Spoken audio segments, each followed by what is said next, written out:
അങ്ങനെ കുറേ പാർക്കിനോട് വിട പറഞ്ഞു. ഇത് വ്യൂ ആണ് നോക്ക്, നൈസ് വ്യൂ. ഇതാണ് ഗൈസ്, ക്ലിയറില്ല ഗൈസ്, ഞാൻ പോവാം. വേഴാമ്പലാണ്, അപ്പോൾ ഭയങ്കര വെയിലായതുകൊണ്ട് കാണാൻ പറ്റില്ല. ആ കാണുന്നതാണ് കുറവലും കുർത്തിയും. അത് നോക്ക് ഗൈസ്,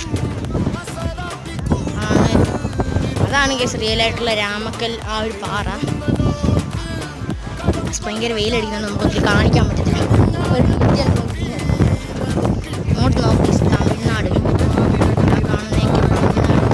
ഭാഗങ്ങളാണ് ഗൈസ്. ഗൈസ് അപ്പോൾ ഇതൊക്കെയാണ് നമ്മൾ ഇന്നത്തെ വ്ളോഗ്. ഇത് അവസാനിച്ചിരിക്കുന്നു. ഇനി വീട്ടിൽ ചെല്ലുന്ന അവിടെ കാണിച്ചിട്ട് ഞാൻ അവസാനിപ്പിക്കാം. ഗൈസ് ഇതാണ് ഗൈസ് നമ്മുടെ കാർ നമ്മൾ കയറിയാണ്.